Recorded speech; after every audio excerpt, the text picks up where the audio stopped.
I think जैसा नाम suggest करता है, द साबरमती रिपोर्ट एक ऐसी दुर्घटना के बारे में है जो 27 फरवरी 2002 को हमारे देश में हुई थी, गोधरा में। और एक सच है जो सच की एक बात होती है कि वो सच सच ही रहता है, और उसको दिखाने के तरीके बहुत होते हैं, पर्सपेक्टिव्स होते हैं, और हमारी फिल्म बस उसी के बारे में है। जर्नलिज्म से रिलेटेड है, नाम में रिपोर्ट है, तो इसका मतलब जाहिर है कि हम ये बताना चाहते हैं कि क्या रिपोर्टिंग हुई थी, कैसी होनी चाहिए थी, और हम ये दर्शकों को प्रस्तुत करना चाहते हैं ताकि वो अपने खुद देखें और डिसाइड करें फिर कि क्या सच है और कितना सर, सच है। ये बिल्कुल सही कहा आपने कि ये उस दुर्घटना के साथ ही साथ पत्रकारिता पे भी कई सवाल उठाती है। किस प्रकार की पत्रकारिता उस वक्त हुई, किस तरह सच छिपाया गया, क्यों छिपाया गया, किस कारण छिपाया गया। एक ऐसा हादसा हमारे देश में होता है जो हमारी राजनीति को, हमारी राजनीतिक मानसिकता को, और एक जो माहौल देश का था इतने सालों से, उसको रातों रात बदल के रख देता है। जो हमारा भारतवर्ष है, जो लोकतंत्र है, उसका चौथा स्तंभ होता है पत्रकारिता।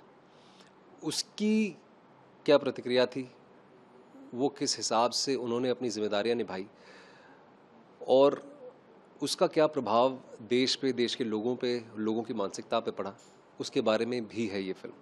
तो काफ़ी सारी चीज़ें हैं। हमारा मानना ये है कि आज की जो ऑडियंस है वो कॉम्प्लेक्स सब्जेक्ट्स को संभाल सकती है, समझ सकती है, और ख़ुद ही निर्णय ले सकती है कि उनको वो फिल्म पसंद आई या नहीं पसंद आई, या उस फिल्म का उद्देश्य क्या है। तो बस यही है कि 15 फरवरी को फिल्म आ रही है, एक बहुत ही इम्पॉर्टेंट इवेंट के ऊपर फिल्म है। और जैसे मैंने कहा कि डेमोक्रेसी का जो फोर्थ पिलर होता है जर्नलिज्म, उसका क्या रोल था, उसकी क्या मुख्य भूमिका थी।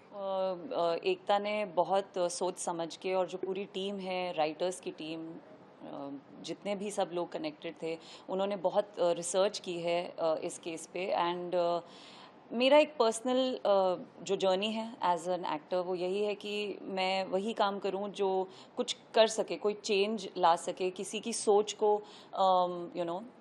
जागरूक कर सके कि आप सोचें। तो मैंने हमेशा से वैसा ही काम किया है, तो ये मेरे लिए उसी डायरेक्शन में था। एंड इनफैक्ट बहुत ही पावरफुल था, ट्रू स्टोरी है, और उसे बताने का एक हम एक्टर्स हैं, और हमारा मीडियम ही हमारा काम करना, हमारा जो कलाकार बन के हम जो काम करते हैं, उसी में हम अपनी बात कह सकते हैं सबसे अच्छी। तो आई थिंक जितना भी हम अंदर फील करते हैं एज सिटीजन्स, इससे बेटर कोई अपॉर्चुनिटी नहीं थी मेरे लिए कि मैं आऊँ और देश के इतने इम्पॉर्टेंट एक इंसिडेंट के बारे में, एक अनफॉर्चुनेट इंसिडेंट के बारे में कुछ पहल हो पाए, कुछ बात हो पाए, और उसमें मैं एक किरदार प्ले कर सकूँ, तो मेरे लिए वो बहुत अहम था। जो ट्रोल करते हैं लोग, आपको उससे डर नहीं लगता? नहीं सर, डर नहीं लगता, क्योंकि वो बहुत सारी आवाज़ें हैं। कुछ लोगों की आवाज़ें अगर बुरी होती हैं तो हज़ार करोड़ों लोगों की आवाज़ें बहुत पॉजिटिव होती हैं, तो उन चुनिंदा लोगों से डरना नहीं चाहिए। सर, मेरा भी यही व्यू पॉइंट है, और मेरे बारे में तो हर दूसरे तीसरे हफ्ते कुछ ना कुछ होता रहता है। तो मुझे डर नहीं लगता, बिल्कुल नहीं लगता, क्योंकि जैसे रिद्धि ने बहुत सही कहा कि हम उन चंद मुट्ठी भर लोगों के डर से उस पूरी आवाम के साथ हम इनजस्टिस नहीं कर सकते हैं जो हमारी बात से सहमत है। और जो मेरी फिल्मोग्राफी रही है, जो मेरी कोशिश रही है इतने सालों से कि मैं कुछ ऐसी फिल्में करूं जो लोगों को इंस्पायर कर सके, जो एंटरटेन तो करे ही करे, पर साथ ही साथ में, क्योंकि मेरा ये मानना है कि सिनेमा एक बहुत ही इन्फ्लुएंशियल मीडियम है, और मैं ये जो प्रिविलेज है मेरे पास, मैं उसका सही उपयोग कर पाऊँ और लोगों को एंटरटेन करने के साथ साथ इंस्पायर भी कर पाऊँ। और ट्रू स्टोरीज़ करना मुझे पसंद है। बायोपिक मैंने अभी की हाल ही में, 12th फेल, लोगों ने उसे भी पसंद किया। ये भी एक सच्ची कहानी पे आधारित है, तो उम्मीद है कि ये भी लोग पसंद करेंगे।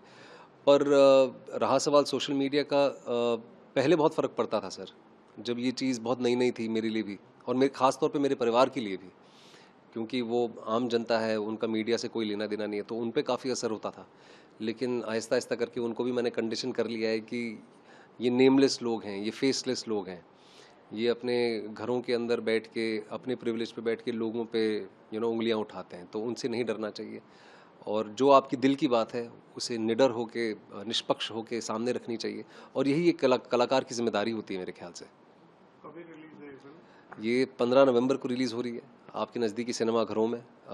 बहुत ही मेहनत से हमने इस फिल्म को बनाया है, और उम्मीद करते हैं कि आपको ये फिल्म पसंद आएगी और आप लोगों को रेकमेंड भी करेंगे।